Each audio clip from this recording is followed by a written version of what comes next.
Assalamu alaikum.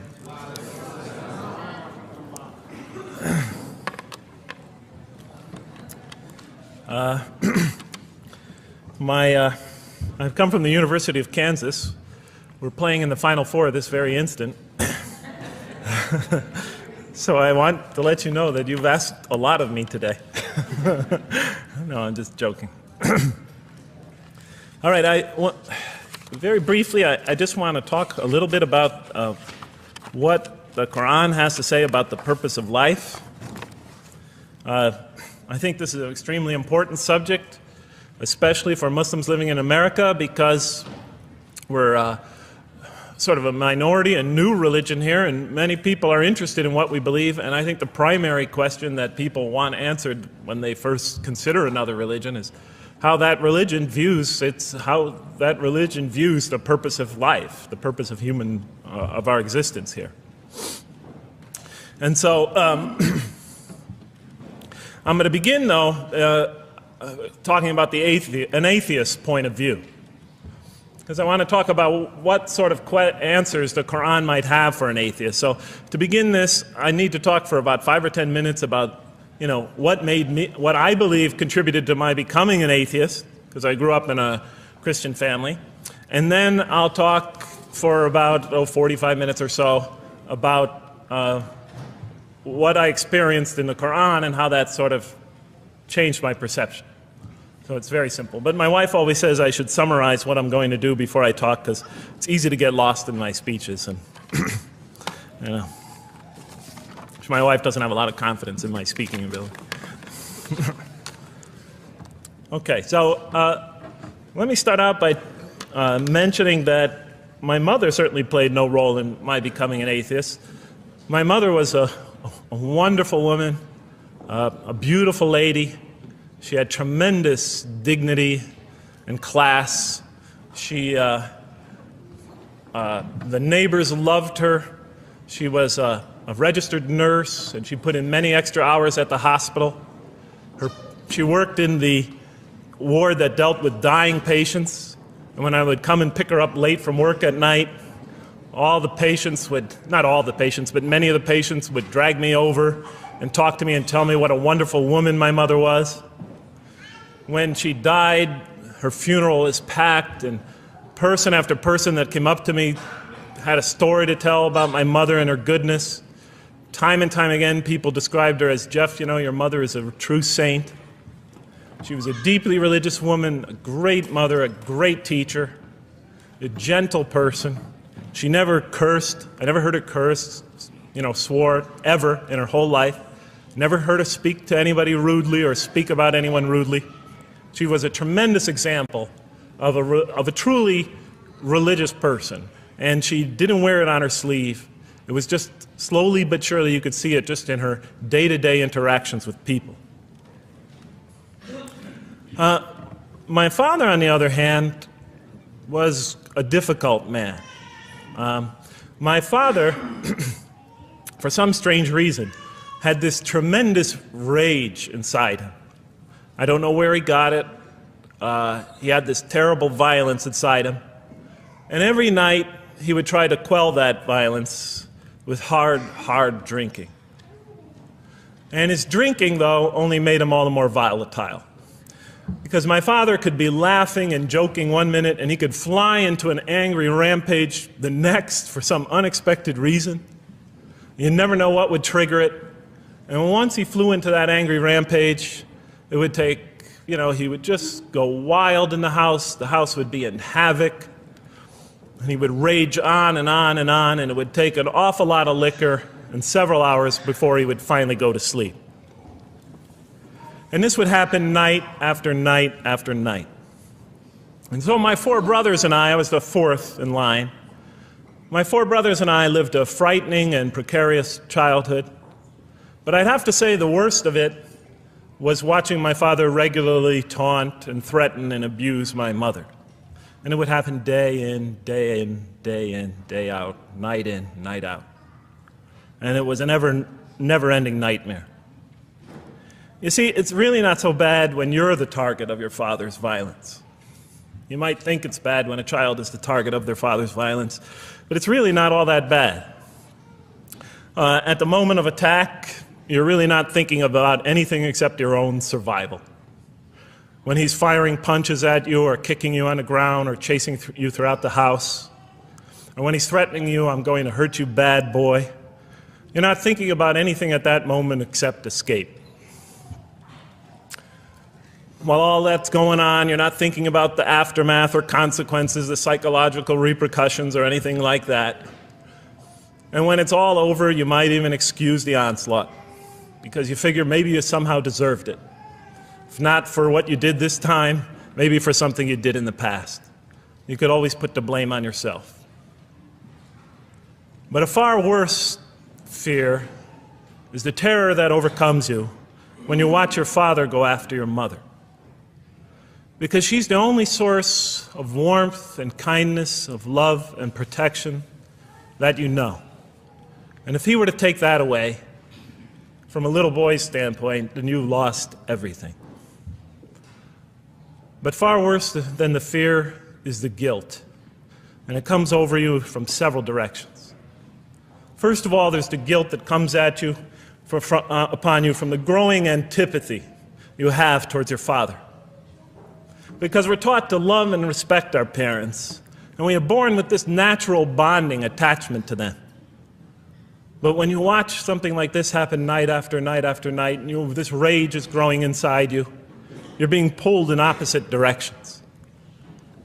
Then there's also, of course, the guilt that comes when you think that you might be the cause of this night's violence.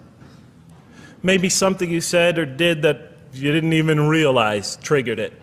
Maybe just your father's dislike of you triggered an argument between your mom and him that is now raging on downstairs.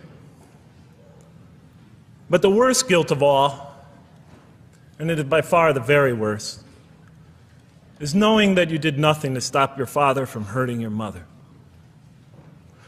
Because while he raged on against your mother downstairs, you hid in your bed and you trembled underneath the covers. Maybe you whimpered and you cried and you put the pillow on your head. And thus, you traded personal respect for personal safety. And with each such incident, you come to realize with ever greater and greater clarity, you come to realize your own weakness, your own impotence, your own incompetence, your own worthlessness, your own cowardice. And the hate grows and festers inside you, not only for the man that you call father, but for yourself as well.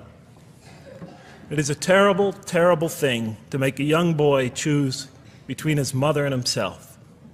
It is extremely unfair. I noticed that tomorrow there's going to be tomorrow morning, a lecture about spousal abuse given by Dr. Shaheen Rizwan. I hope you'll all attend it. I think it's a very important subject. When I was little, I used to daydream about life without my father. I just wanted the violence to go away. I wanted not to be afraid anymore. I felt like I was trapped in a bad dream and there was no way out. And so I prayed to God again and again and again to remove my father from our lives. But he was always there, and very soon I began to wonder if God really was. I could not fathom why God would subject my mom to such lifelong punishment. I could not imagine what great sin she must have committed, or that we, her children, must have committed to deserve my father. I didn't have the maturity to sort out such questions, but I had enough fear and anger to provoke them. I was too young to see the wisdom in allowing my mom to suffer the violence and abuse of my father. I was too young to understand why God would let innocent children tremble night after night after night in their beds, fearing that they might not see their mother the next morning. I was too young to see how the mercy of God could even extend to my father with all his terrible failings. All I could see in my world was chaos and violence and fear, and so it became easy for me to question the existence of God. And I began to do that at a very early age.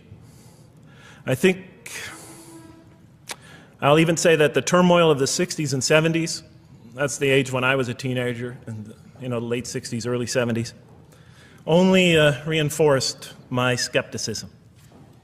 When John and Robert F. Kennedy were assassinated, or Martin Luther King was gunned down, when Vice President Agnew was kicked out of office and Richard Nixon soon after him, when the race riots erupted in city streets like mine, and gang fights erupted in our cities, many of those which I was involved in, when I saw the bizarre and senseless carnage of Vietnam, they all confirmed the lesson that was already ingrained in me and that my father had taught me so well, that the world is dominated by random, consuming, undiscriminating violence. And very soon I began to ask why. Why would God make it that way? Why wouldn't He just pop us into heaven from the first and spare us all this suffering? Why does He let little children in Vietnam get napalmed and run down the street naked on fire when they had done nothing to deserve it? Why does He let the race riots go on? Why does He let the leaders be assassinated? Why does He just let the violence go on and on and on for people who had nothing to do with it? It wasn't of their own making. Why didn't He just make us angels and pop us into heaven if He could make us angels, which I was always taught He could? Why did He make us so susceptible to sin? Why didn't He make us impervious to it, like He made the angels? Is this the best world He could create, I thought? Is this the most perfect world He could create for our existence, for our beginning? I just couldn't figure it. And all the explanations I received from priests and doctors and lawyers, from whoever, spoke to me or taught me, they just didn't make sense to me. In any case, so I became an atheist when I was 16, even though I was going to Catholic school at the time. Declared myself an atheist in one class. It was a confrontation between me and a priest. We were talking about God and the purpose of life. And I expressed my views, and he said, well, then you don't believe in God. I said, well, I guess I don't. And then through my junior and senior year of high school, I got an F in religion, even though I continued to do very well on the tests. In any case, when I was 28, to make a long story short, some friends of mine gave me a copy of the Quran. And one night I was sitting in Diamond Heights, my apartment in Diamond Heights in San Francisco. I was working that time at the University of San Francisco. I was 27, 28 at that time, I can't remember. And I ran out of stuff to read, and I took this gift that my friends gave me and I began to read it. And I came to the first verse. Well, I opened the Quran, read the first page, then the second, and then very quickly, in the second surah, about 37 verses into the Quran, I came upon the story of mankind. And I have to admit, I read through it very quickly. It was about 9, 10 verses long, story of the first man and woman. And I recognized some of the details. It was similar to what I had learned when I was a child, but I noticed that there was something wrong. It was apparent to me that whoever authored this Quran, of course I wasn't a Muslim at the time, so I didn't have any idea who that was, whoever authored this Quran clearly did not understand the real meaning of the story, because they had obviously gotten the details confused. They didn't even understand the whole purpose of the story. And so I just read through it once, and then I read through it again, just to try to see what kind of point the author was making, and then I read through it a third time and a fourth, and then I realized this is something strange going on here. I'm going to read this much more carefully. I'm going to need to go through this story line by line, verse by verse, because it's obvious that the author is trying to bring out another point. And I wasn't quite sure what it was, but definitely he packs a lot of meaning into almost every word. And I thought the writer at least seems to have a great measure of brilliance. And so I'll try to sort of take you through what my experience was as quickly as I can. So I came to the 30th verse of the second surah, Surah Al-Baqarah, and it began like this. It said, "Behold, your Lord said to the angels, I am going to place a vicegerent on earth." The Arabic word is khalifa. It means a representative or an emissary of mine. "I am going to place a vicegerent on earth." And they said, the angels said, "Will you place therein one who will spread corruption and shed blood, while we celebrate your praises and glorify your holiness?" And God said, He said, "Truly I know what you do not know." See, that's the verse that hooked me. That's the verse that caught my attention. That's the one that kept on making me read the story again and again and again. Because listen to the way it begins. Behold, your Lord said to the angels, I am going to place a representative of mine on earth, a vicegerent of mine, an emissary, one who acts on my behalf. I thought, that's not the way it goes. You're not supposed to be placing man on the earth in some positive role, some elective office. You place man on earth as a punishment for his sin. Clearly, I knew the author didn't quite get the point. But still, it was an amazing line. But then I come to the next line, and it says, and the angels say, will you place her in one who will spread corruption and shed blood, while we celebrate your praises and glorify you? I looked at it again. I couldn't believe the question. They said, will you place her in one who will spread corruption and shed blood, while we, the angels, celebrate your praises and glorify you? I looked at that and I said, exactly. That would be my question. Why would you create this being, supposedly for some positive role, when he's capable of doing tremendous wrongdoing? When he could spread corruption and shed much blood? Why would you create this violent and pernicious creature when you could create angels? As the angels clearly say, well, we, the angels, celebrate your praises and glorify you. They were asking one of the most fundamental questions in the entire history of religion. Why create you, man, this utterly fallible creature, this creature who could rebel against God's will, who could do such tremendous wrongdoing, who could wreak havoc like no other creature on earth, when you can make them angels? And look where the question is being asked. It's being asked in heaven. It's almost like saying, look, why don't you just make them angels and be up here in heaven with us, you know? Why don't you just make them angels, pop them into heaven, he's fine. Why would you put him on earth where he could feel distant from you, where he could work out his worst criminal tendencies, act them out, feeling somehow independent and apart from you and free to do whatever he wants, when you could just make them angels and put them into heaven and make them perfectly submissive to your will? I looked at that question and said, that's my question. I'm not even a single verse into the story of mankind, and there before me I see my question. That whole question, everything that I ever thought, everything that I ever experienced, everything that I ever knew was in that question. It was as if the author took my life and wanted to pick out exactly the right question to humiliate me, to provoke me, to anger me. Why create man, this most destructive and violent creature, when you could make them angels? And then look at the answer. And he said, God said, truly I know what you do not know. You know, in modern parlance, we would say, I know exactly what I'm doing. I read that and said, what? You know what you do not know? You know exactly what you're doing? Well, please inform me. Tell me what you're doing. Because, you know, I'm 28 years old and I haven't figured out it yet. And I have a lot of issues that I'm still dealing with that's connected to this question. You can't just get off that easy. You can't just tell me you know exactly what you're doing. Not after what I've been through. Not after you made me this way. And then I realized, of course, I was arguing with a God I didn't even believe in.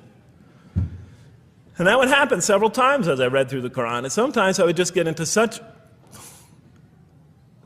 agitated by what I read, I'd start arguing with this voice that I'm reading before me, that's calling to me.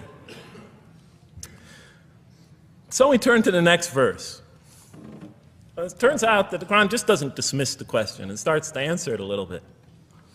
And in the next verse it says, and he taught Adam, God taught Adam, the names of all things.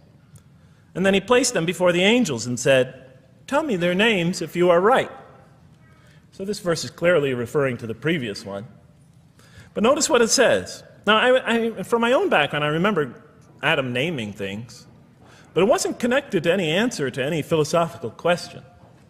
But here, notice what it says. And he taught Adam the names of all things. And I realized already, just from the first verse, you got to read these verses very carefully because it's packed with a lot of symbolism and meaning. And he taught Adam the names of all things. So here we see Adam is not only just a creature who knows how to name things, who's acquiring the gift of language, but he's also a learning creature. God is teaching him. And right here, right in this verse, and it'll come even clearer in the subsequent verses, that the very first thing that the Quran is going to emphasize here is man's intellect. He is a learning creature. He is taught. And what is he taught? What is one of the great intellectual gifts he's given in response to the angel's question? The gift of language. Because through language, mankind could not only learn, but he could learn things not only through his own experience, but he could learn things that other people have experienced of times and places that are hundreds, thousands of years and miles separated from him. And so that all our knowledge becomes cumulative. Every generation learning from the generation before it. I'm learning today from authors I read from other sides of the world that may have existed 2,000 years ago. And so we all contribute to our collective learning and knowledge. And so I'll see later in the Quran, when the Quran will emphasize this again and again and again. Like in one verse it says, read in the name of your Lord who created. Created a man out of a tiny creature that clings. Read, it commands the reader. For your Lord is most bountiful. Why is he most bountiful? What great gift did he give you? For he taught man the use of the pen. And through it taught him what he otherwise could not know. And time again, the Quran will call upon man to use his intellectual faculties and swear by his intellectual faculties. And to use them correctly because they play a fundamental role in guiding him to truth. I never came upon a scripture that puts so much emphasis on the correct use of our intellectual faculties, on the harnessing of reason in helping us attain to faith. And he taught Adam the names of all things. And then he placed them before the angels and said, tell me their names if you are right. Okay, you have this objection you have this natural question about this creation of mankind. Here, this mankind is this human being, this human creature is a learning creature. He has many intellectual gifts. Here, I'm going to place these things before you. Tell me their names if you are right about man. And what did the angels say? In the next verse they say, glory to you. We have no knowledge except what you have taught us. In truth, it is you who are knowing, the wise. They say this task, this intellectual test that's put before them is beyond their grasp. Notice what they emphasize. We have no knowledge. This would take knowledge. This would take an intellect that they don't possess. In truth, it is you who are knowing, the wise. You got it. It's easy for you. You're the knowing, the wise. You have knowledge. You have wisdom. But this would take knowledge and wisdom that is beyond us. And so in the next verse we read, and he said, "O Adam, tell them their names." And when he had told them their names, notice how it's just like it's nothing for him. For mankind, he has this phenomenal ability. And when he had told them their names, as if it was just a triviality for man, he names them. "O Adam, tell them their names." And when he had told them their names, God said, "Did I not tell you that I know what is unseen in the heavens and the earth? And I know what you reveal and conceal?" And he's clearly going back to the angel's question. Yes, you have these natural concerns about the creation of mankind. Yes, he could do these evil things. But look at this tremendous intellect he has. This is something you have overlooked, that you haven't considered. And that's clearly the point of these verses. Even though I felt that the author didn't quite, it was as if I realized that he just didn't misunderstand the story. He was taking one of the great stories in the history of humankind, one of the fundamental greatest stories in the history of mankind, and molding it and using it as a vehicle for an entirely original message. And God said, "Did I not tell you that I know what is unseen in the heavens and the earth? And I know what you reveal and what you conceal?" In other words, didn't I tell you I know exactly what I'm doing? And then in the next, and didn't I not tell you that I know what you reveal and conceal? I looked at that. What question what did they reveal and what did they conceal? What did their question reveal and conceal? I thought about it for a minute. Oh, it's obvious. What did their question reveal? You just go back and look at the question. It revealed the sinful and sinister propensities of man. I mean, it's obvious, right? Why are you all looking at me like that? You're starting to scare me. You're all looking very serious. Am I losing you? Wow. Okay. So, they revealed the sinister and evil propensities of man. But what did their question conceal? And all you have to do is think about it for a minute. Human beings, yes, they could do evil. Yes, they could do wrong. Yes, they could create misery. But they could also do exactly the opposite. They could choose to do evil. They could choose to do tremendous good. They could choose to do tremendous violence. They could choose to show tremendous compassion. They could choose to be, to live by falsehood. They could choose to live by the greatest truths. They could be terribly ugly. They could be terribly beautiful. And up until that point in my life, I, like the angels, that only saw one side of the coin. And for the first time when I read that verse, believe it or not, it was an eye-opener for me. I had always been obsessed with the evil potentials of human beings. When I read that verse, I realized that, and I had a great example right in front of me with my own mom, I realized that I had been blinded by only one side of human nature. So we go on to the next verse. And behold, we said to the angels, bow down to Adam, and they bowed down. But not so Iblis. Iblis is like the father of Satan. Satans, satanic beings, forces, creatures, existences. He refused and was arrogant. He was of those who reject faith. An interesting statement. And behold, we said to the angels, bow down to Adam. And they bowed down. Bowing down could symbolize two things. Bowing down could symbolize the superiority or potential superiority of one being over another, and so they bowed down to them. Bowing down could also mean that they serve that creature in some respect. Of course, the Quran says that all beings serve God, all created beings serve God. But this verse seems to be indicating, and the rest of the Quran will make it clear, that these angelic beings, these angelic entities, will serve the development of mankind. We'll even see later that the satanic beings serve the development of mankind. Both forces, angelic and satanic, will serve the development of mankind. Because one will present man with a choice to do the most altruistic things. The other will simultaneously try to influence man in the opposite direction.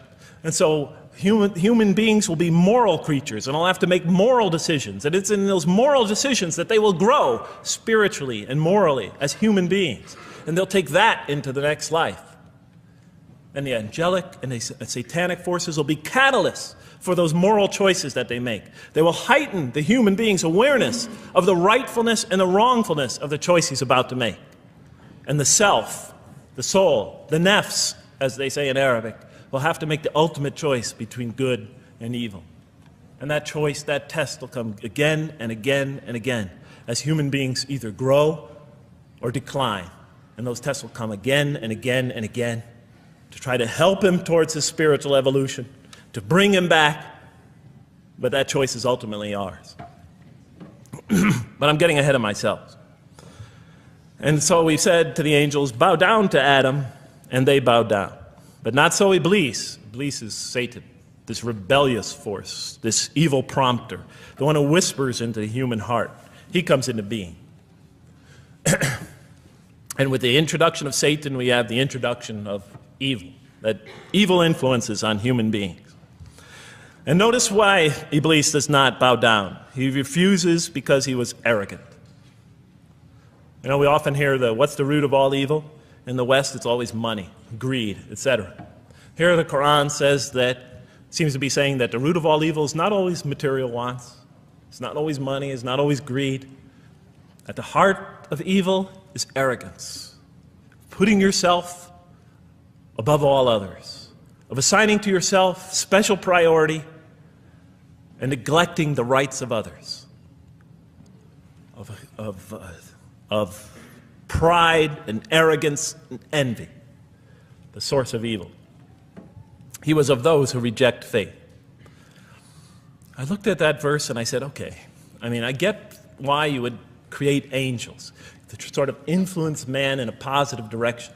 But why in this story now are you introducing Satan? What sort of role does Satan play? And then, of course, you just think about it for a minute and you say, yes. The story is telling us that on one hand, we have these magnanimous urgings come from one direction. On the other hand, we have these satanic urgings coming from another direction. In other words, the Quran is telling us that man is not only a learning creature, but he's a moral creature. He has understanding of right and wrong. And God infuses those, allows those influences to come to him. Man is not only an intelligent being, but a moral being. And so, you know, the Quran is not all that difficult to understand. You just sort of read it, I found, and you just sort of follow your nose through it and see what it's saying. I'm sure, as most of you in this audience know. Okay, so we see that man is not only a learning creature, but he is a moral being as well. There's another verse in the Quran that says, by the soul and that which whispers into it, or which breathes into it. It's morality, it's immorality, and it's God consciousness. Both of these we are under the influence of. And God allows us to be under the influences of. He creates us to be exposed to both influences. And then the verse says, truly he is successful, who causes it to grow. Causes his soul, his self, his real self to grow. And truly he is lost who stunts it, who disallows, who destroys his personal growth. So mankind is not only an intellectual being, but a moral being. And we said in the next verse, O Adam, dwell you and your spouse in the garden, and eat freely thereof what you wish, and eat freely thereof what you wish. But come not near this tree, for then you will be among the wrongdoers. I looked at this verse and I was, starting to wonder if the author was drifting back to the old story again. I was confused. And we said, O Adam, dwell you and your spouse in the garden, and eat freely thereof what you wish, but come not near this tree, for you will be among the wrongdoers. I thought it was drifting back to the old story. Man sins, man's punished for his sins with earthly life. Maybe the author is drifting, he had a good idea, and now he's drifting back to the sort of traditional story. Maybe he couldn't make his mind up what story he wanted. Except for a couple things about this verse, and this happened with almost every verse as I read through it, is that the whole tenor of the passage is sort of not what you would expect. I noticed that the Quran in this story has a tremendous penchant for understating things. Because it says, and said to Adam, dwell you and your spouse in the garden, and eat freely thereof what you wish, to Adam and his spouse. But come not near this tree, for you will be among the wrongdoers. I mean, there's no sense of God being threatened by the possibility of man eating from the tree. In this story, we don't see in this verse, we don't see that God is nervous at the prospect, that he's threatened by the prospect, that he's anxious about it. The tree that he picks, it seems like he's just picking out any tree. Nothing special about the tree.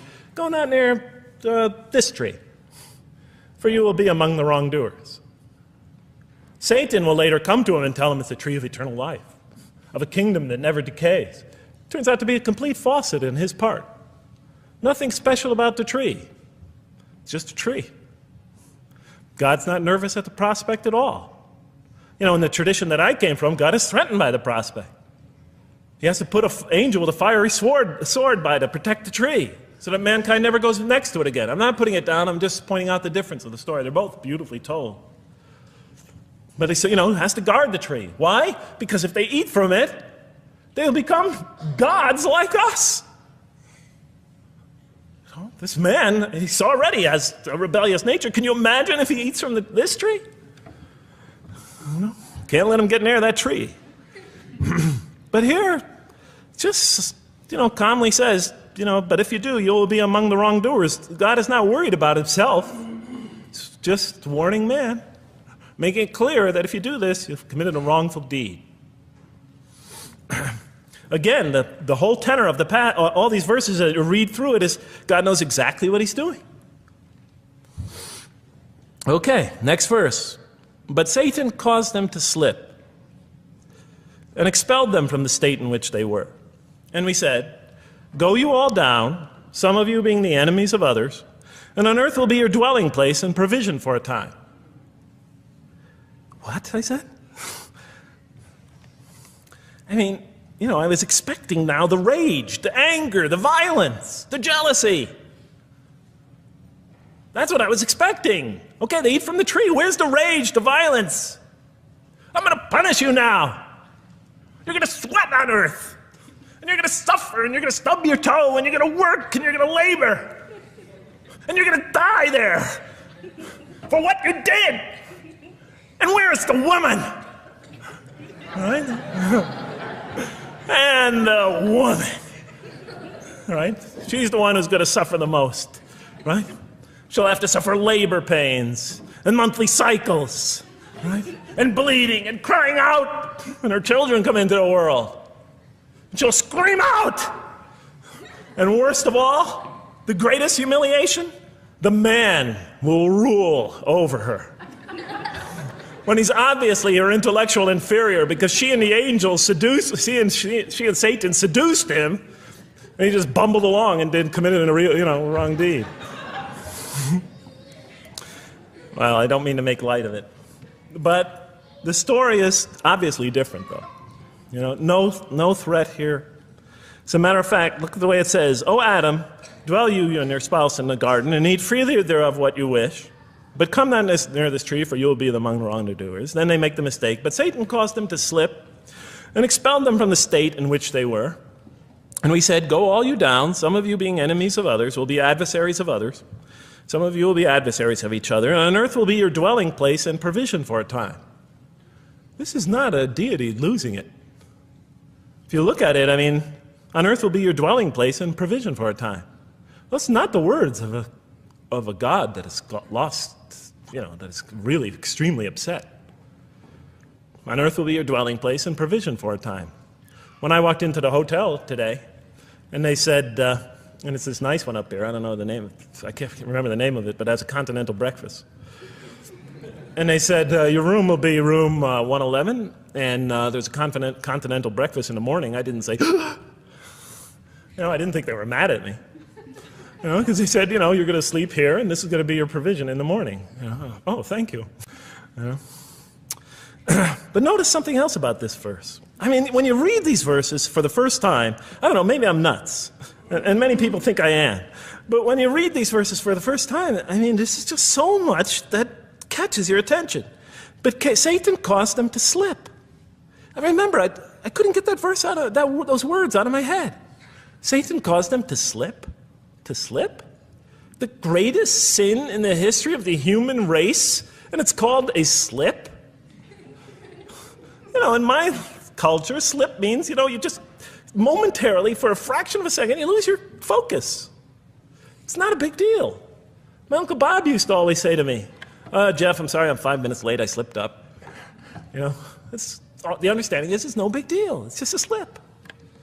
That's what we say when we make a minor mistake. I slipped up. Don't worry about it. Never happen again. A slip, I said? Momentary loss of focus? The greatest sin in the history of humanity? Why we're all here? Why we're all suffering? Why we experience death? A slip? I didn't believe it. I went to my Arabian friends at that time. I didn't know any Arabic. They came to this verse. We went through it line by line. I said, now don't change any words. Just read them one at a time. But Satan made them, and I said, okay, this one right here. What does it mean? Tell me what that means. They looked at it, it says, slip. Slip. And expelled them from the state in which they were. A slip, I thought? But then maybe I was trying to force the traditional understanding, the traditional interpretation. Maybe it was just a slip. I mean, after all, they didn't commit murder. They didn't commit robbery, rape, pillaging, assault. They ate a couple of pieces of fruit. It's not the greatest sin in the history of humanity by any means. And then the next verse says, and then they were expelled from the state in which they were. Well, what state were they? Let's see now. Let's go back from where we started. First, mankind is being taught. We see he's an intellectual being. Then we show he's a moral being. Moral being means he's a being that's going to have to make choices. And then God gives him this choice. It's not a huge deal. It's not the gravest sin in the history of humanity by any means. It's minor by any standards. They make it, though.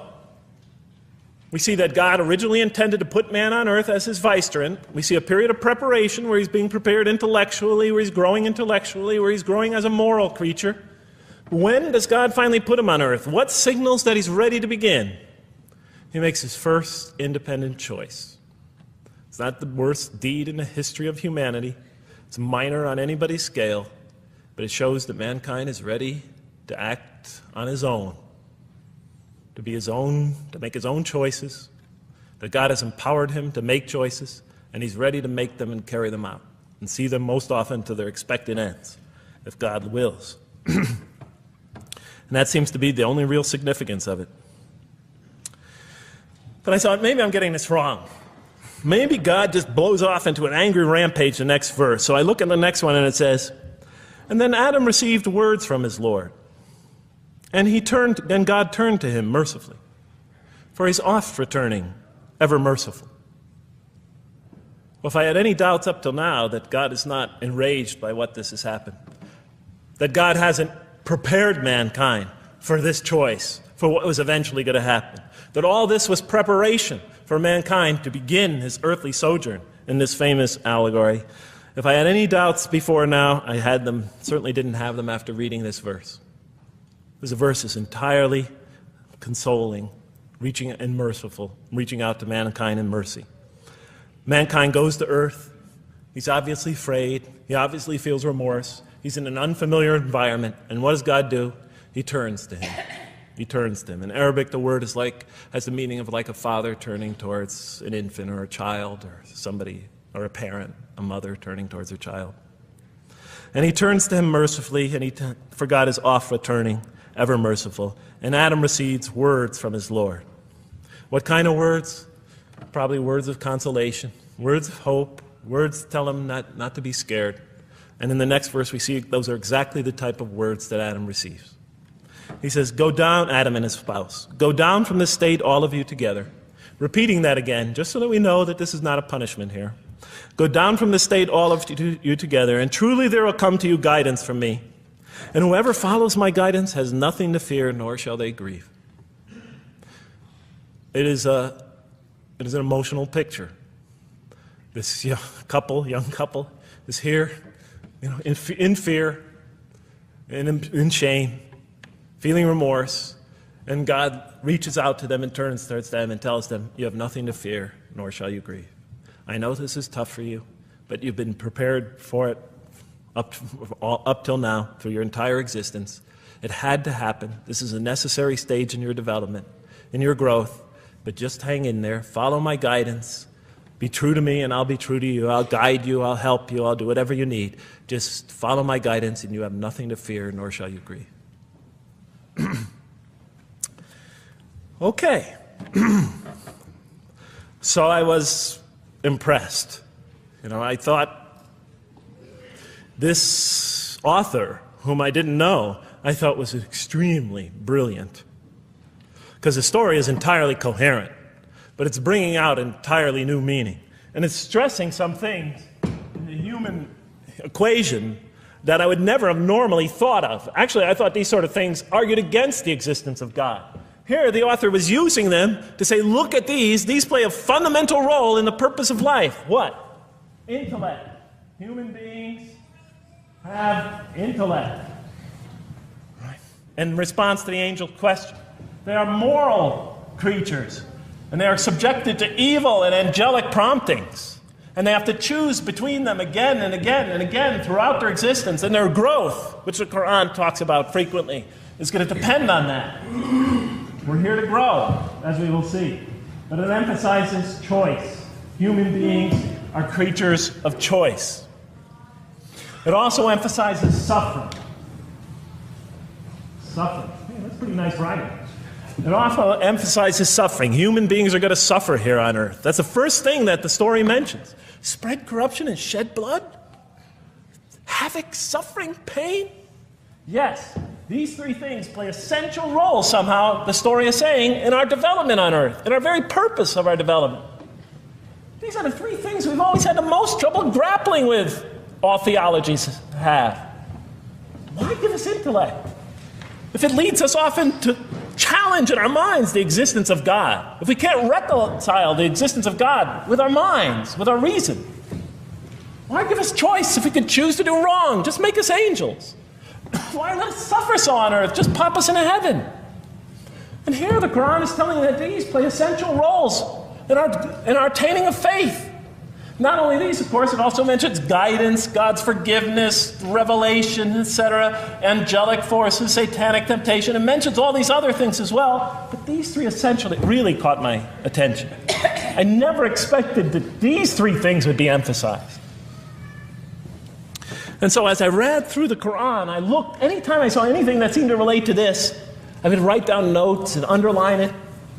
You know, and I would walk up and down in San Francisco with my pen as I'm walking, because I like to walk about 7 miles every day, and I'd be underlining. My friends would always say, "Jeff, what book are you reading?" And I would lie to them. I'd tell them, "Oh, it's a great novel or something." You know, I didn't want them to know that I was reading the Quran. I think they thought I was going nuts. But in any case, so very quickly, I was wondering, does the Quran really emphasize reason? Does it really emphasize choice? Does it really emphasize suffering? How much more time do I have, Madam Speaker? 35? 25, okay. I'll do the best I can. So let me just try to indicate to you, as I read through the Quran, and I'll try to get through this quickly because you guys look tired. And I know you're interested to find out how that basketball game is turning out. Let's see, does the Quran really emphasize reason as essential to human growth, to this experience we're having on earth, to our very purpose?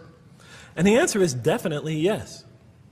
So much so that even Western Orientalists, people who wrote against the Quran, and said that this is a major feature of the Quran, a feature that you cannot miss. Henri Lemens, writing in the early part of this century, one of the famous Orientalists, you know, who wrote very much against Muslims, hoping to unseat them from their religious belief. He wrote, "The Quran," and this is his quote, "is not far from considering unbelief as an infirmity of the human mind." Unbelief is, he thought, and he was saying it mockingly, is like, you know, you can't think straight. You're not using your mind right, as my father used to say.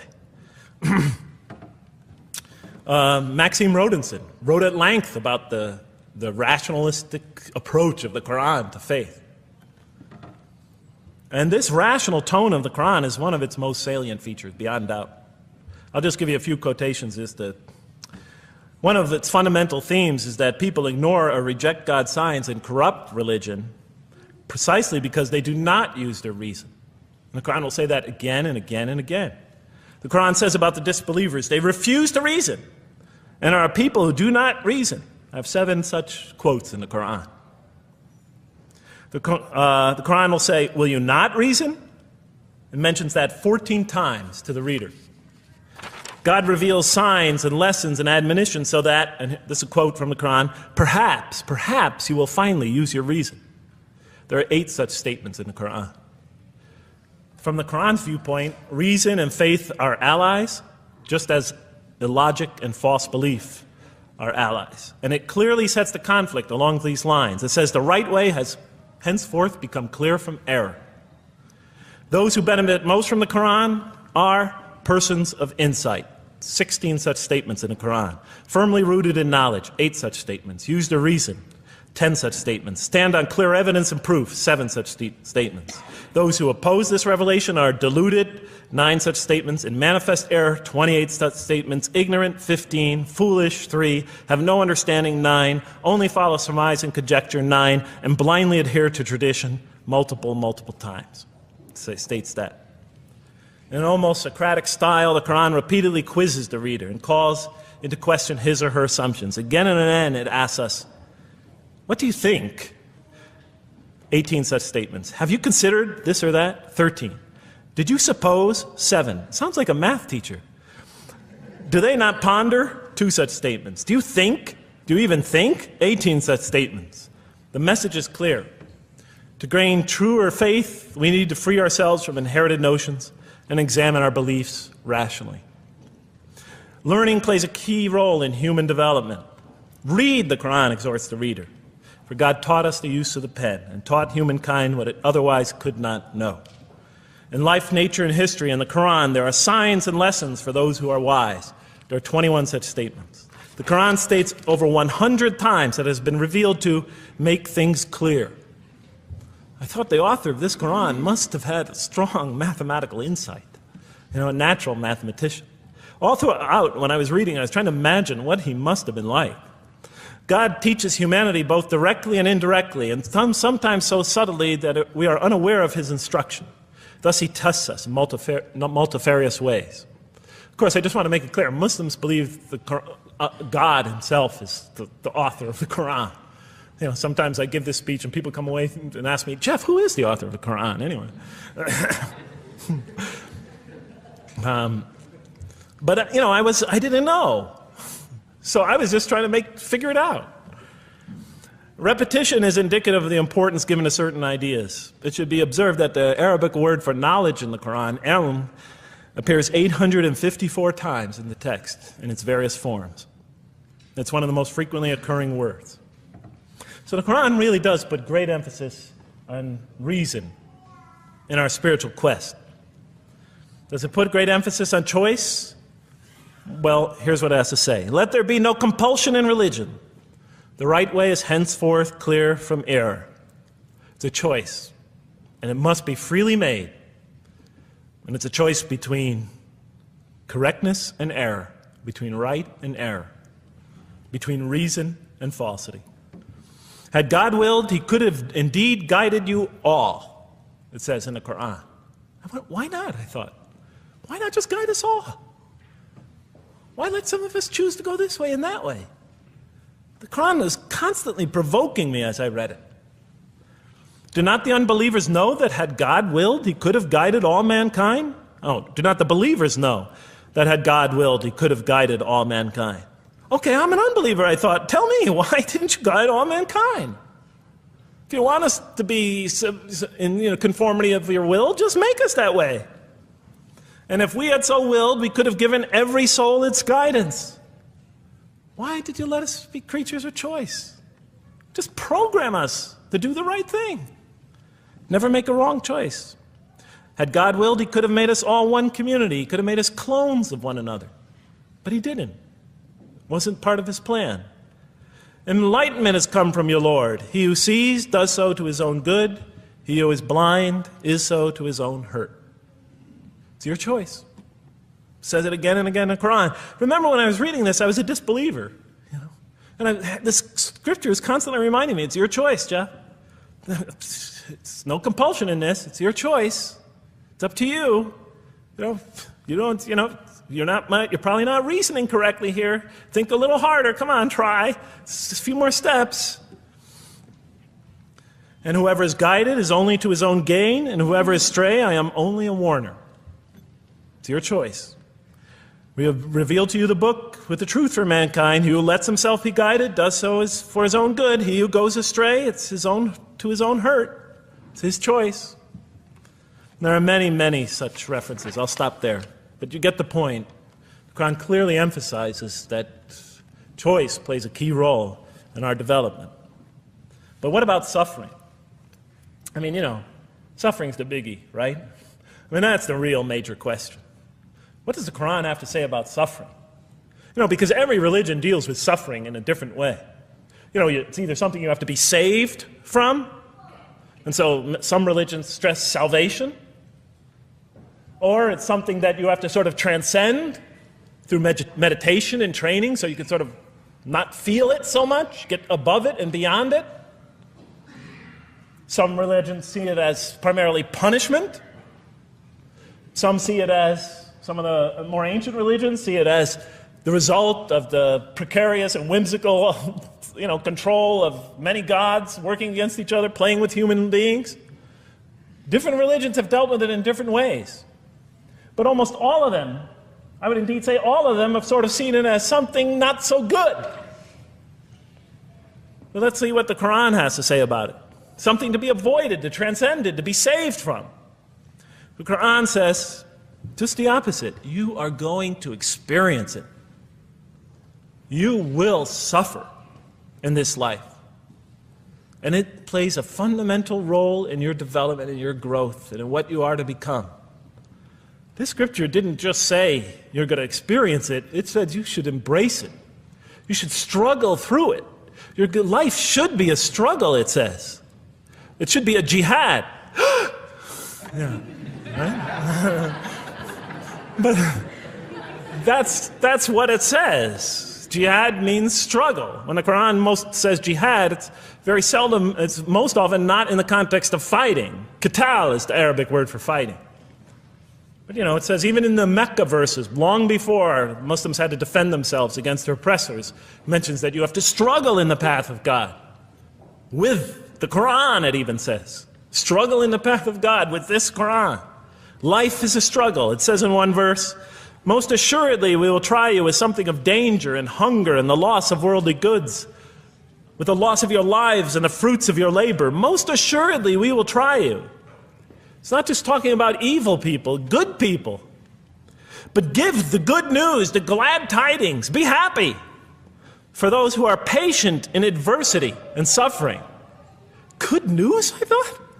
Doesn't the author understand the terrible effects of suffering?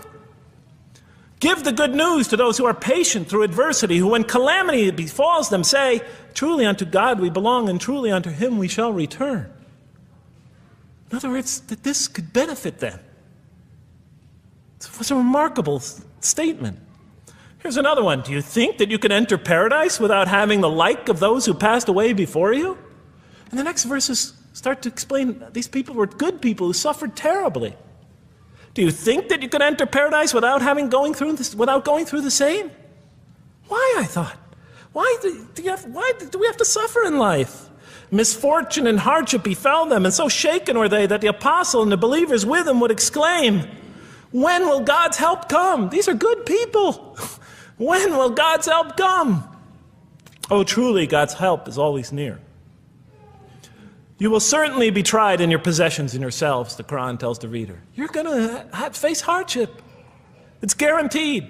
Every soul must taste of death, and we try you with calamity and prosperity, both as a means of trial. And to us you are returned. You are going to have hardship here. There is going to be no heaven on earth. This environment is made to be an environment of adversity. It is made to be an environment where you have to work, where you have to struggle, where you have to strive. And it plays a key role. Oh man, truly you've been toiling to your Lord in painful toil, but you shall meet him. You're toiling, yes, but you shall meet him. We certainly created man to face distress. What, I thought? We certainly have created man to face distress. You made us to face distress? Does he think that no one has power over him? Sometimes people get, so down, they just think, this can't be a God. Look how I'm suffering. He will say, I have wasted much wealth.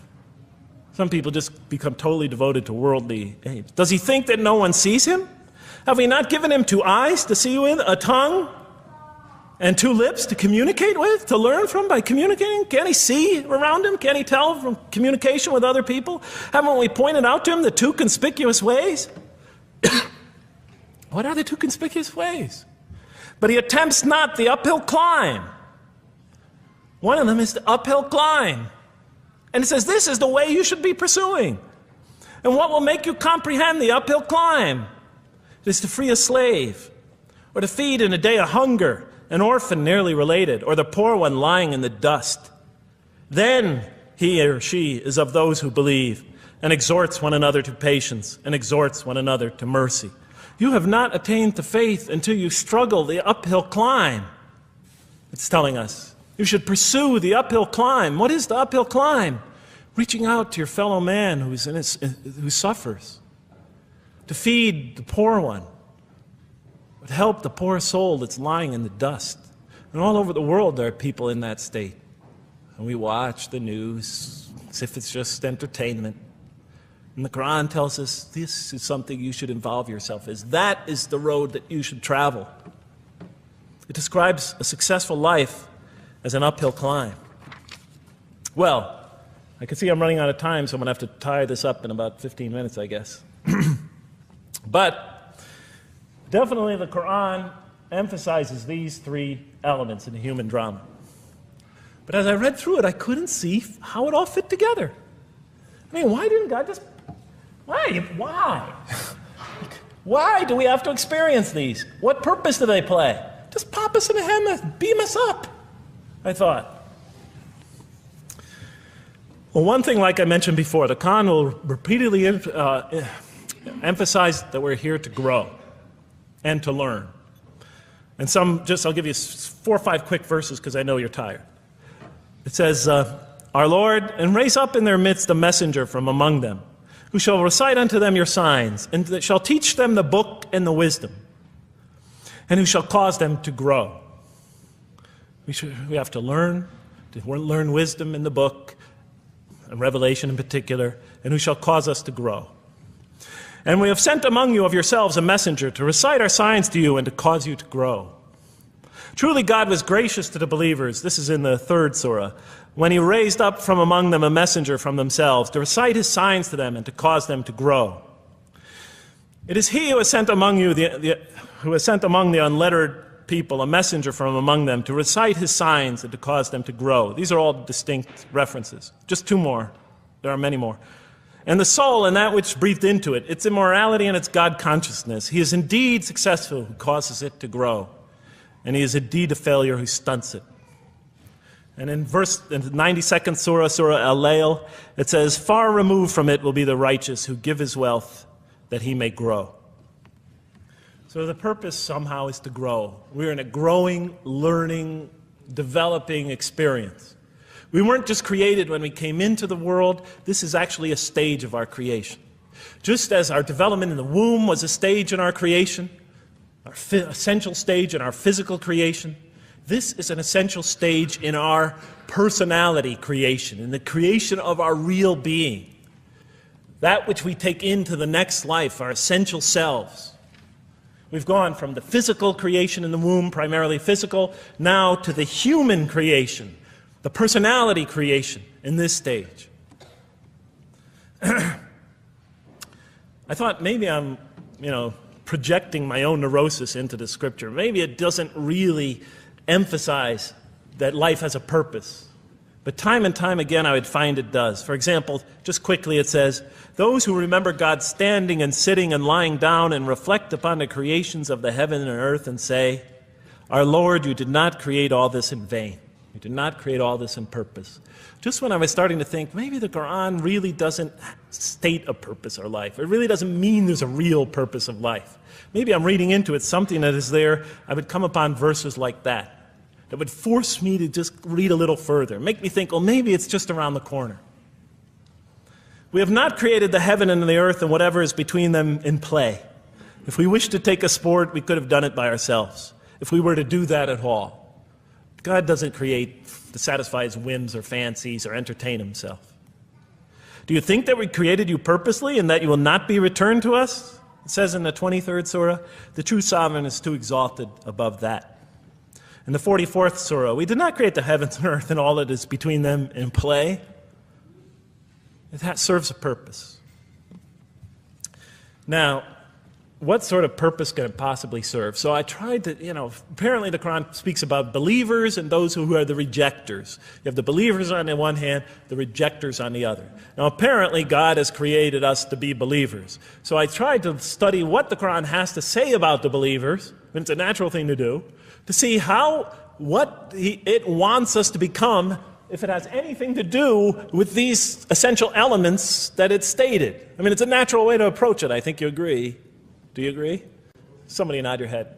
That's what I say to my math students. Just one head nod is enough for a mathematician.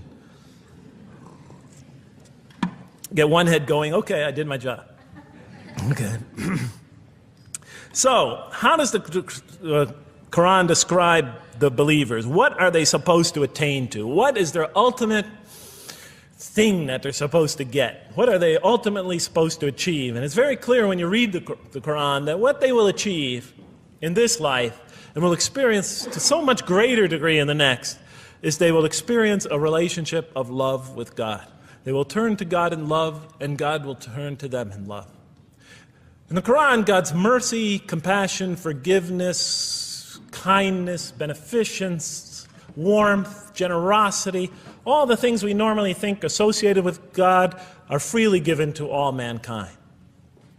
But when the Quran speaks of God's love, we would normally think of that as God's love. But when the Quran speaks about God's love, it's talking about something very special.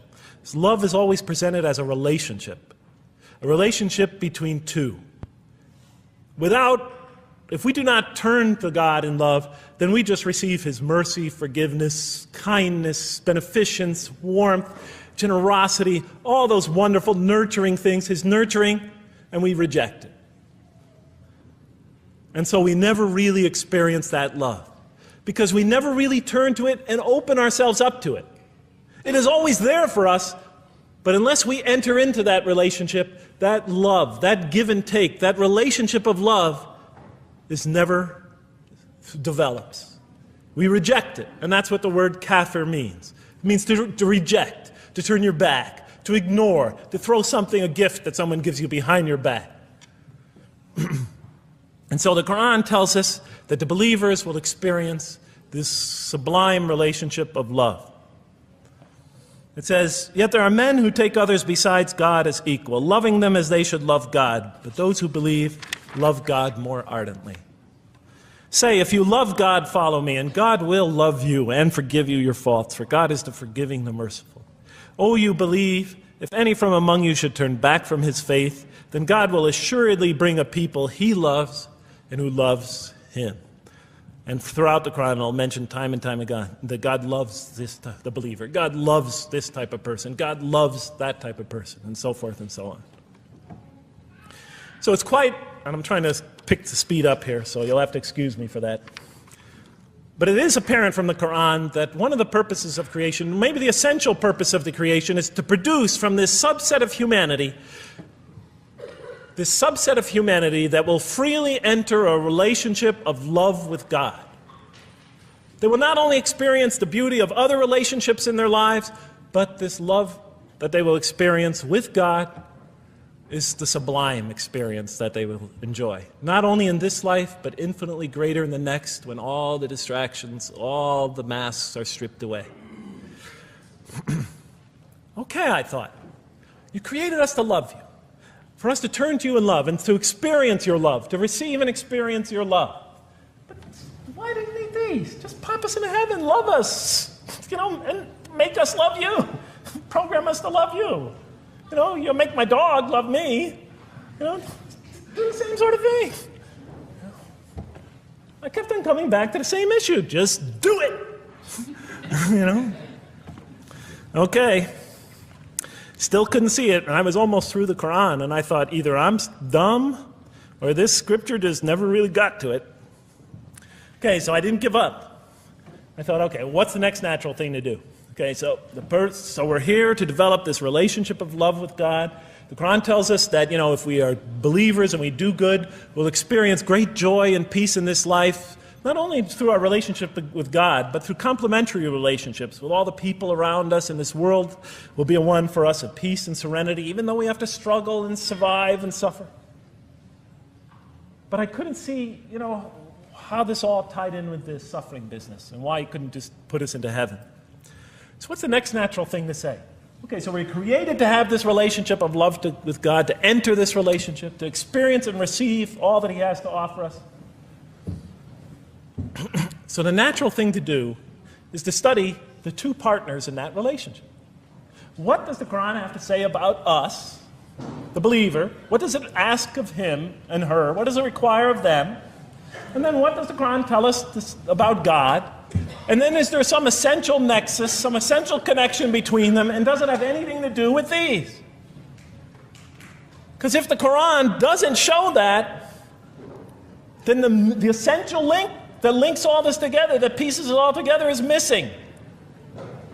And as I thought to myself, whoever this author is, and by now I knew he had fantastic genius, even though he came from the primitive confines of the most backward, most uncivilized sector of humanity, of people that had no literary history, really, to speak of, no great works of literature, no scriptures that preceded him, even though he came from the desert of culture,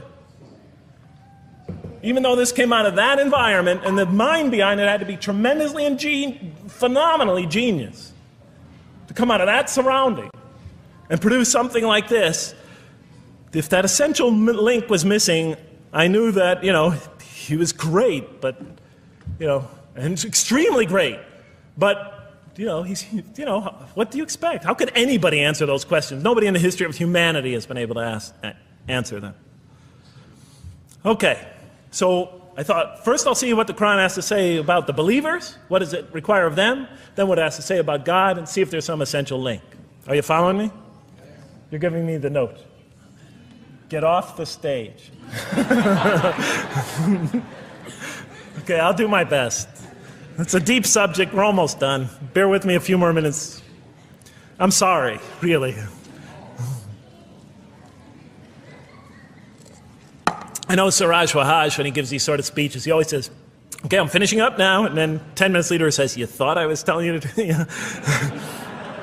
I won't say that, but just give me a few more minutes. Bear with me. Okay, quickly. What does the Quran ask of the believers? From the Quran's many exhortations and its descriptions of acts and types of individuals loved by God, it's not difficult to compose a partial list of things that the Quran wants us to do, which it calls good deeds, time and time again. To believe in God, to have faith in God, to have a relationship with God, and to do good. So what does it describe as these good deeds? Well, as I read through the Quran, it says that, can I take this away? Remember, intellect, choice, suffering. It says we should show compassion. Show compassion. We should be merciful. I have the references here, but just excuse me, I'm not going to list them all, we're running out of time. We should be forgiving. Forgive others. We should be just. We should protect the weak and defend the oppressed. Defend the oppressed. We should seek knowledge and wisdom. Knowledge, wisdom. Bear with me, ladies and gentlemen. We should be generous, truthful, and we should be peaceful. And we should love our fellow man. Love others. I'll just give you one verse because I know we're running out of time, Madam Speaker.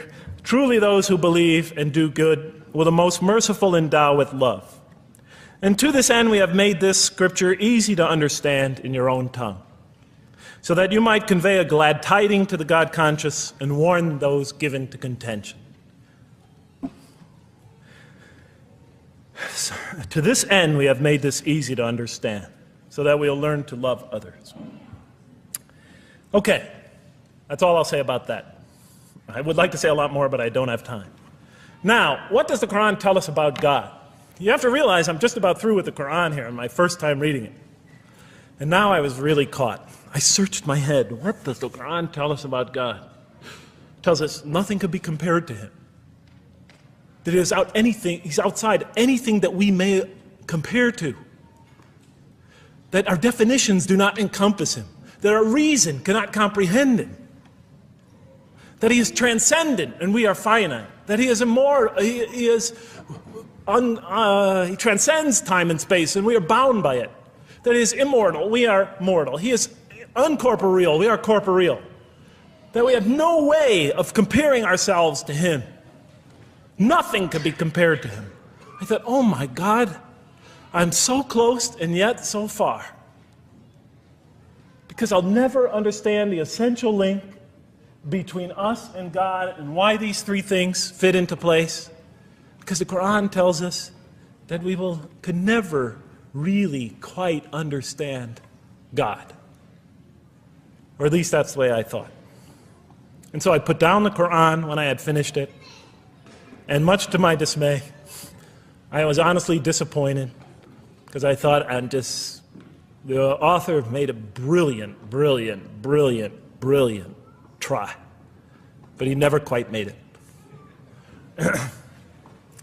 And so I was sitting in front of, about 3-4 weeks later, I was sitting in Diamond Heights in my apartment watching a football game, I think it was. And you know, sometimes things just slip into your minds when you least expect them, and I'm sitting there watching it, and all of a sudden into my mind came a thought. And I said, wait a minute. The Quran does tell us so much about God. It tells us again and again and again, but somehow I just missed it. Just skimmed over it every single time.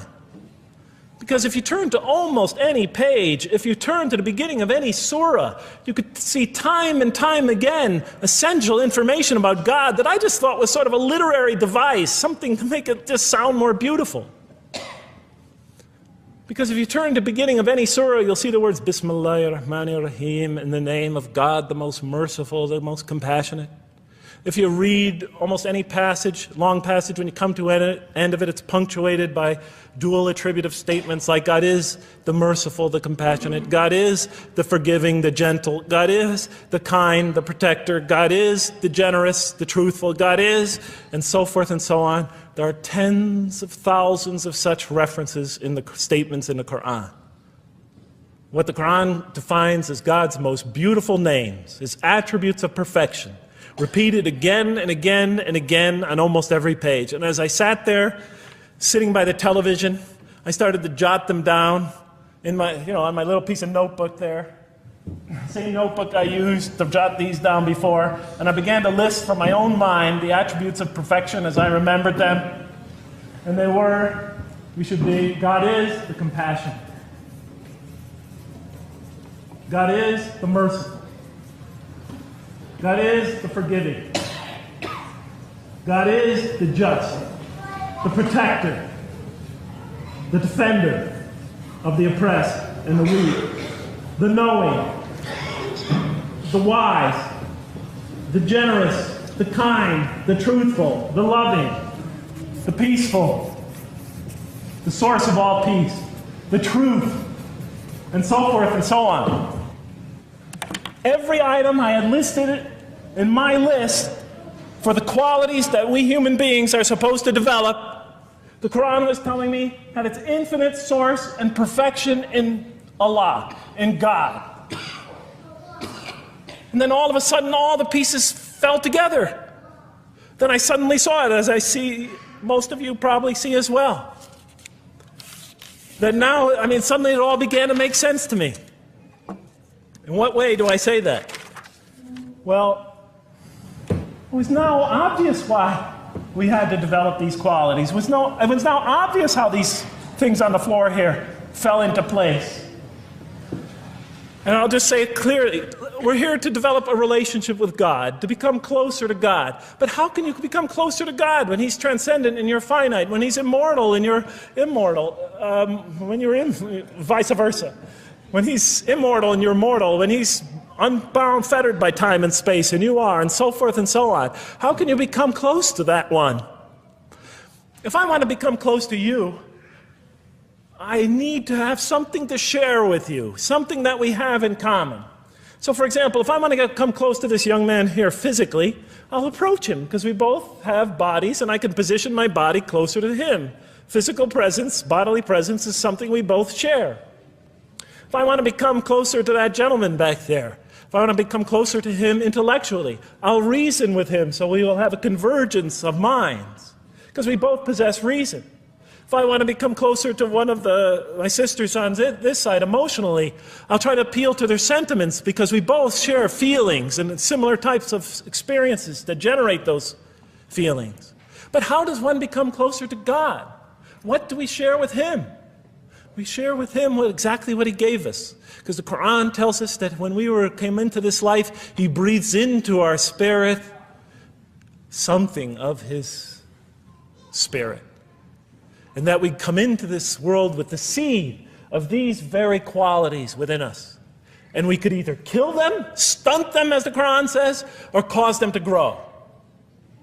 And when we grow in these, we grow in our ability not just to experience tremendous beauty in life through all this, but we grow in our ability to receive and experience the infinite beauty, the infinite peace, the infinite truth, the infinite compassion, the infinite mercy, the infinite, etc., all the way down the list, that only comes from the infinite perfect source of all these. The more we grow in mercy, the more we grow in our ability to receive and experience in this life and in the next, to an infinitely greater degree, the mercy of God. The more we grow in compassion, the more we grow in our ability to receive and experience God's compassion in this life through prayer and through ritual and through contemplation and through other experience of others. And of course, infinitely more in the next life, the compassion of God. The more we grow in our truthfulness, the more we grow in our ability to experience God, the truth, because all truth comes from God. The more we grow in these things, the more we grow in our ability to receive and experience God's attributes of perfection. The more we grow in our ability to receive and experience His being. And that sort of nearness we are growing to Him is tied to our essential nature and to His. It's more than just physical nearness. It's more than just a convergence of ideas. It's more than just a convergence of feelings. It's a convergence of essential beings. It's the closest type of nearness two can feel, two can experience. I'll just give you a quick analogy, because this helped my children. Let's pretend I have a goldfish, a dog, and 3 children. 3 daughters, let's say. And I do have 3 daughters. No matter how much of my love, compassion, forgiveness, caring I pour upon that goldfish, it could only experience it to a tiny degree. It might not even really be aware of it, because it's a very primitive creature. But my dog, on the other hand, when I show it all my kindness, all my love, all my compassion, all of what is essentially me, it can experience it to a much higher degree than my goldfish. And through its interaction with me, through its own trying to give its own self to me, we could experience a quite wonderful relationship. But my children, especially as they grow older and go through their own experience and their own development, could receive and experience all the love and the compassion and the forgiveness and the caring and the generosity and the protection, everything I have to offer. They could experience my being to a much higher degree than my dog ever can. And we could have a relationship of beauty that I could never have with my dog. As much as I love animals, having had 3 daughters, I know that the relationship that you have with 3 beautiful daughters could never even come close. No other relationship could approximate that. Of course, my relationship with my wife is also extremely beautiful, and she might hear this. And she's a wonderful woman, really. I mean, she's the source of so much beauty. But, okay, Madam Chairman, I am ready. So that seems to bring it all together. So now, I thought, wait a minute. That doesn't explain this. Why the intellect? Why the choice? Why the suffering? I thought, you almost had me, this Quran. You almost duped me. You almost tricked me, seduced me into accepting this philosophy. But wait a minute. What about intellect, choice, suffering? Why do we have to experience these? Why couldn't you just programmed us to be merciful, compassionate, forgiving, etc.? Why do we have to go through all this? And then, of course, the answer came to me as quickly as I thought of it. So we are creatures, and we grow, and we become. And yes, and you can make us anything you want, but you can't contain any of those attributes I listed without these 3 things. In mathematics, we try, 3 premises that go into, proving a theorem. We try to see if we could take one of them away, and if it's essential. And all 3 of these are definitely essential. For example, you could program a computer never to make an incorrect statement, but it doesn't become a truthful computer. Never heard anybody say to me, Jeff, this Macintosh is the most truthful computer I ever saw. If it's programmed, it's not truth. You could program a CAT scan to help the sick, but it doesn't become compassionate. Never heard a doctor say, Jeff, if you want to see a compassionate CAT scan, you come right over here. Right? Because all those things, compassion, forgiveness, truth, caring, love, all are born out of choice, suffering, and reason. In order to do a compassionate deed, when we consider reaching out to someone in compassion, that person, first of all, that's inconceivable without the presence of suffering, an environment where there's suffering. And when we decide to help them or not, we reason in our minds, what is this going to require of me? It's going to require some suffering on my part, some of my giving of myself. And without that mental process, it doesn't become a compassionate deed. And if it isn't by choice, it's not a compassionate deed. It's that choice that makes it compassionate. Same thing with truth. Truth is a choice between telling the truth or not telling the truth. Oftentimes we tell it when we're at risk to our own personal loss. The more suffering that might come out of that choice, the greater is the truth behind it, the greater the act of truthfulness. And all the time we have to weigh the consequences of that choice. If I tell the truth there, my teacher's going to give me an F. If I don't tell the truth, I might get an A. We weigh it in our mind. Last example, the famous wedding vow. Do you take this woman to be your wife in sickness and in health, for richer or for poorer, until death do you part? What are they asking us? Do you knowingly make this choice, understanding full well what's at stake here? That it might involve richness but poverty, health or sickness, that suffering's going to be involved until death. Once a young lady told me, you never really loved me. Because when the growing got tough, when things got hard, when we hit rock bottom, when my life fell apart, you just got up and left. And she was right. And she understood full well that that's what love is all about. It is through giving and suffering together and hanging in there with each other and not bailing out and persevering through suffering, making that choice and knowing what you're doing. All those three things are essential. So it's very easy to see why the Quran stresses these. For in order for us to grow in these, I dropped it, we have to have these. And that's why it's very easy to see, ladies and gentlemen, why the Quran, 30 seconds, Madam Chairman, why the Quran talks about sin as self-destruction. The Quran says when we sin, we commit, the Arabic word is dhulm, or zulm, however dialect you have. Dhulm against ourselves. We oppress, we destroy ourselves. Because when we don't grow in these, when we grow in the very opposite of these, we are literally destroying ourselves. When we grow into the things that are antithetical to these, we are destroying our natures and will not allow ourselves to receive and experience the beauty that could be in store for us this life and the next. It's like coming into this world and developing in the womb none of the physical things you need to experience comfort and joy and peace and happiness on a physical level in this life. It's as if you're coming into this life and you've destroyed yourself physically somehow in the womb, and you came into it and you had nothing to protect you from the cold, from the heat, from the harshness of the elements, from germs, from disease, nothing to protect you, nothing to satisfy, give you the ability to satisfy your thirst or your hunger, nothing for you to experience any physical comfort. This is all that matters as we go into the next life. If we don't develop these through our relationship with God, our very purpose of our being, then we will experience terrible suffering in this life, worse than if we came into this life in a physical state that didn't avail us of any of the comfort of this life. And so it'll be worse than fire.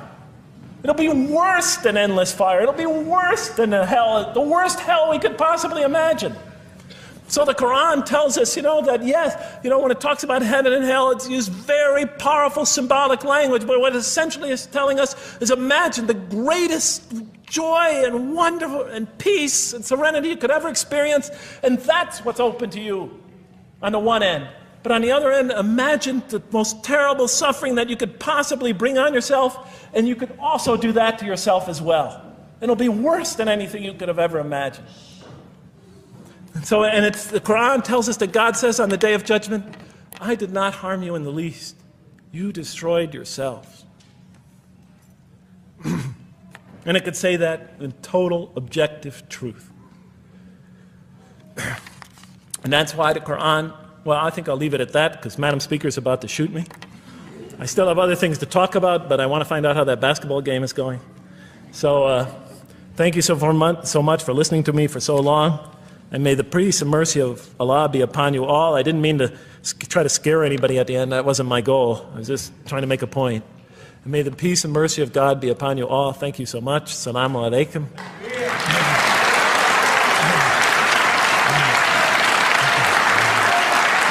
Thank you.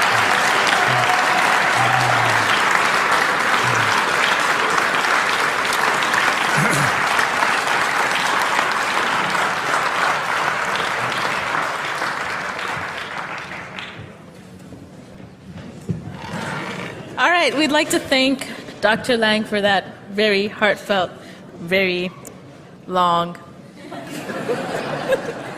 presentation. I have a few things to say before you all leave, so just be patient with me for a second.